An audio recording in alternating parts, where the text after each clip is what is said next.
तर मित्रांनो, लग्नानंतर होईलच प्रेम या मालिकेच्या नवीन लेटेस्ट एपिसोडमध्ये आपल्याला पुढे असं पाहायला मिळणार आहे. पार्थच्या ऑफिसमध्ये त्याला मीडियावाले लोक प्रश्न विचारून त्रास देत असतात आणि तिथे काव्या त्यांना सडेतोड उत्तर देताना आपल्याला पाहायला मिळणार आहे.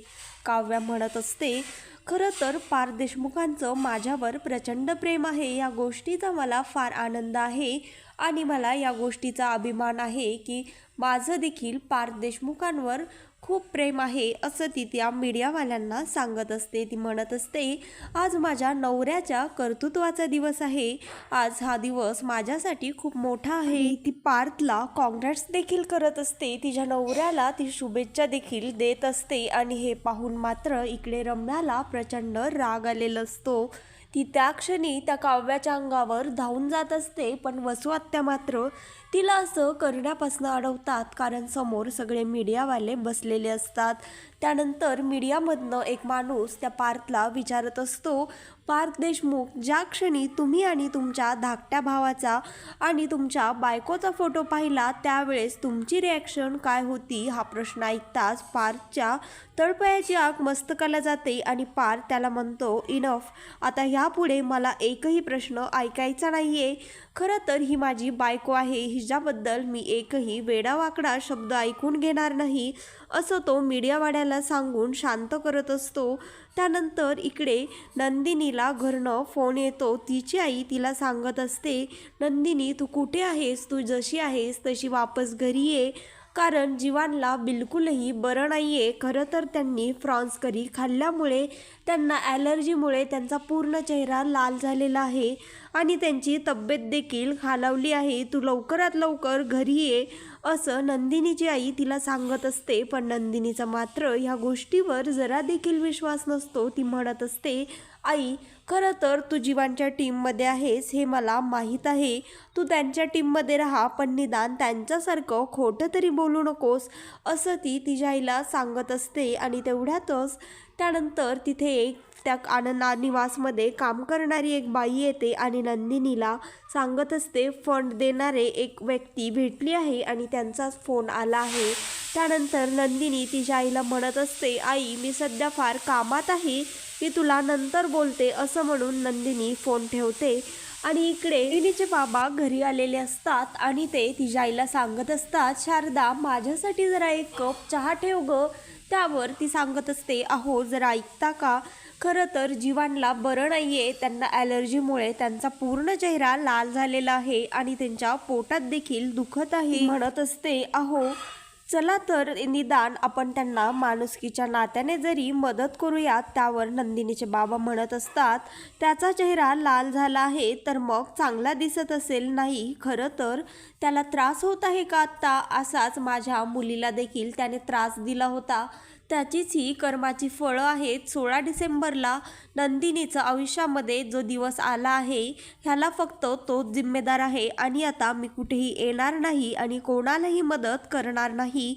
आणि शारदा, तू देखील त्याला मदत करायला जाणार नाही आहेस, असं म्हणून त्या नंदिनीचे बाबा तिच्या आईला रूममध्ये लॉक करून ठेवतात. आणि इकडे काव्या आणि पार्थ घरी जायला निघालेले असतात. तेवढ्यातच देखील त्यांच्यासोबत जायला येत असते आणि रम्या पार्थजवळ बसण्याच्या आधी काव्या समोर पार्थच्या साईडला बसलेली असते आणि रम्या ते पाहून म्हणते, काव्या, तू उठ आणि मागे बस. त्यावर काव्या म्हणते, अगं, असं काय करतेस तू रम्या? तू ऐकलं नाहीस का पार्थ देशमुख काय म्हणाले? मी त्यांची बायको आहे आणि समोर फ्रंट सीटला बसण्याचा अधिकार त्यांच्या बायकोचा आहे. मग तू गुपचूप मागे बस. आणि काय गं, ज्या वेळेस वसू आत्या आणि बाकीचा सगळे स्टाफ घरी दुसऱ्या गाडीने गेले होते त्यावेळेसच तू त्यांच्यासोबत का गेली नाहीस? तू मागे का थांबलीस? हरकत नाही, जरी तू आता मागे थांबली आहेस तर गुपचूप हाताची घडी आणि तोंडावर बोट ठेवून मागे बसू शकतेस, असं ती काव्या तिला सांगत असते. त्यावर ती म्हणते, खरं तर काव्या, मला तुझ्याशी वाद घालायचा नाहीये, तू गुपचूप खाली उतर. त्यावर काव्या म्हणते, तुला बसायचं असेल तर तू बस, नाहीतर आम्ही तुला इथे सोडून जाऊ. त्यावर ती रम्या तिला म्हणत असते, मी तुला नंतर बघून घेईल, असं म्हणून ती मागे जाऊन बसते. आणि त्यानंतर ती काव्या त्या पार्थला जे फोटोज आणि जी रील कंपनीतल्या लोकांनी तिचा व्हिडिओ व्हायरल केला होता ते सर्व त्या पार्थला दाखवत असते आणि म्हणत असते, पार्थ बघा ना, ही रील किती व्हायरल झाली आहे, यावर किती लाईक्स येत आहेत आणि एवढंच काय तर किती सारे लोक यावर कमेंट देखील करत आहेत असं म्हणून ती काव्या त्या सर्व कमेंट्स पार्थला वाचून दाखवत असते. आणि त्यानंतर एका मुलाने अशी कमेंट केली असते, एका मुलीला प्रपोज केलं असतं आणि तिला विचारलं असतं, can you be my Kavya Deshmukh, I will be your Parth Deshmukh, असं त्याने तिला अशा स्टाईलमध्ये प्रपोज केलं असतं. आणि हे ऐकून तर पार्थला फार छान वाटतं. त्यानंतर तो रम्याकडे पाहून म्हणत असतो, आय होप सो हे सर्व कमेंट्स खरे आहेत आणि कोणी फेक अकाउंटवरनं हे कमेंट्स केलेले नाही आहेत असं तो त्या रम्याकडे पाहून म्हणत असतो. आणि इकडे नंदिनी मात्र आता आनंद निवासमधनं घरी आलेली असते आणि त्यानंतर गार्डन एरियामध्ये ती पाहते तर काय इकडे गुड्डू वॉचमॅन त्या जीवाला सगळीकडे बर्फ लावत असतो, जेणेकरून त्याच्या बरं वाटेल. त्याच्या जखमांवर बर्फ लावण्याने त्याला थोडंसं बरं वाटत असतं आणि त्याने हळदीचं दूध देखील त्याच्यासाठी आणलेलं असतं. त्यानंतर ती नंदिनी म्हणते, जीवा तुम्हाला काय झालं आहे, त्यावर तो गुड्डू वॉचमॅन म्हणत असतो, खरं तर काहीच झालेलं नाही आहे, आम्ही तर सगळे खोटं बोलत आहोत आणि जीवा भैया तर नाटकच करत आहेत, असं तो गुड्डू वॉचमॅन नंदिनीला आडवं बोलतो. त्यानंतर नंदिनी मात्र धावत पळत जीवाच्या जवळ येते आणि रडत असते. त्याचं मुंडकं ती स्वतःच्या मांडीवर ठेवते आणि म्हणते, काय झालं तुम्हाला हे सर्व, खरं तर मला खोटं वाटलं आणि मी असा तुमच्या बोलण्यावर विश्वास का ठेवला नाही, मला का हे सर्व खोटं वाटलं, खरं तर यामध्ये माझीच चूक आहे आणि जीवा हे सर्व कसं झालं. त्यावर तो गुड्डू वॉचमॅन तिला सांगत असतो, जीवा भैयाने फ्रेंच करी खाल्ल्यामुळे असं सगळं झालं आहे. तिने त्या जीवाला रागवत असते आणि म्हणत असते, खरं तर जीवा तुम्ही हे सर्व का केलं, तुम्ही असं करायला नको होतं, तुम्हाला माहीत आहे ना तुम्हाला त्याची ॲलर्जी आहे. त्यावर तो म्हणतो, खरं तर मी हे सगळं आपल्या प्रेमासाठी केलं आहे. त्यावर ती म्हणते, खरंच तुम्ही वेडे आहात, तुम्ही हे सर्व करायला नको होतं. त्यानंतर ती गुड्डू वॉचमॅनला म्हणत असते, कुठे रिक्षा आहे का बघ, आपण यांना लगेच हॉस्पिटलमध्ये घेऊन जाऊयात. आणि त्यांना कुठेही रिक्षा भेटत नाही. तर नंदिनी म्हणत असते, आता मी जीवाला आपल्या डार्लिंगमध्ये बसवून हॉस्पिटलमध्ये नेणार आहे, असं म्हणून ती जीवाला त्या रिक्षामध्ये टाकते आणि गुड्डू वॉचमॅनला त्याच्याजवळ बसून स्वतः रिक्षा चालवत जीवाला हॉस्पिटलमध्ये घेऊन जाते. ती म्हणत असते, आजपर्यंत लोकांनी ह्यांचं प्रेम पाहिलं आहे, आता चकाचक बाईचं प्रेम लोक पाहतील. आणि इकडे सर्वजण घरी सेलिब्रेट करत असतात पार्थला अवॉर्ड मिळाल्याबद्दल आणि ते सर्वजण मिळून खात असतात. त्यानंतर मानिनी काकू म्हणत असते, खरंच आज काव्याने जे भाषण केलं आहे, जे सडेतोड त्या मीडियावाल्यांना उत्तर दिलं आहे, ते पाहून तर मला फार आनंद झाला. आता सर्वांची तोंड गप्प झाली असतील. त्यानंतर मग ते विक्रम काका म्हणत असतात, अगं हिने तर त्यांना सडेतोड उत्तर दिलंच आहे, पण आपला पार्थ देखील काही कमी नाहीये. ज्यावेळेस मीडियावाल्यांनी आपल्या काव्यावर प्रश्न विचारण्यासाठी करण्यासाठी बोलत होते त्यावेळेस मात्र पार्थने देखील तिची कसली साईड घेतली आहे. तू ऐकलंस ना, तो काय म्हणाला, ही माझी बायको आहे आणि माझ्या बायकोबद्दल कोणीही वेडवाकडं बोललेलं मी बिलकुलही ऐकून घेणार नाही. खरंच खूप मजा आली, आजचा दिवस तर फार छान होता. आणि त्यानंतर ते काका म्हणत असतात, लेकरांनी खरंच सोशल मीडियावर काय धुमाकूळ घालून ठेवला आहे. त्यावर युग म्हणत असतो, खरं तर अगं काव्या वहिनी, तू बघितलंस का तुझ्या व्हिडिओला कसल्या कमेंट्स आल्या आहेत. आणि तो सगळ्या कमेंट्स वाचून दाखवत असतो. पण रम्याला आणि वसुआत्यांना मात्र फार राग येत असतो. आणि इकडे नंदिनीच्या बाबांनी तिच्या आईला लॉक करून रूममध्ये ठेवलेलं असतं. त्यानंतर जीवा आणि जीवाचा रिक्षा बाहेर कुठेही दिसत नाहीये हे पाहून ते नंदिनीचे बाबा तिच्या आईला रूममधनं बाहेर काढतात.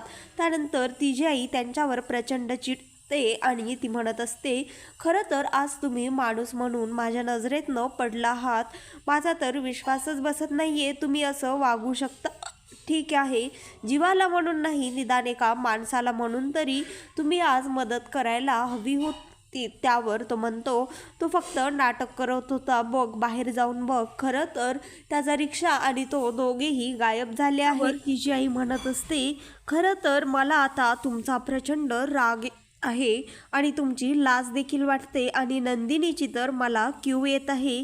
खरं तर तिला माझं बोलणं खोटं कसं वाटू शकतं, मला विश्वासच बसत नाहीये. त्यावर तो म्हणत असतो, खरं तर तिला खोटं वाटणारच, कारण तू खोट्याची साथ देत आहे म्हटल्यावर तिला तुझं बोलणं नक्कीच खोटंच वाटणार, असं नंदिनीचे बाबा तिच्या आईला म्हणत असतात. वसू आत्या सगळ्यांना म्हणत असतात, आत्ता तुम्ही किती जरी आनंद सेलिब्रेट केला तरी देखील ह्यांचा 2 महिन्यांनी डिवोर्स होणार आहे, आपल्याला हे विसरून चालणार नाही. त्यावर त्या मानिनी म्हणत असते, वसुताई तुम्हाला काहीतरी आपल्या घरामध्ये चांगलं घडत असताना बोलणं गरजेचंच असतं का? त्यावर ती म्हणते, अगं मी तर तुम्हाला सावध करत आहे. खरं तर तुम्ही कसे आईवडील आहात, तुम्ही त्यांच्यामध्ये आईवडील म्हणून जास्त गुंतू नये म्हणून सांगते मी हे सर्व, असं वसुआत्या मानिनीला म्हणत असते. आणि कसं आहे, तुम्ही जे काही चित्र उभा करताय ना, हे दोघं एकमेकांसाठीच आहेत.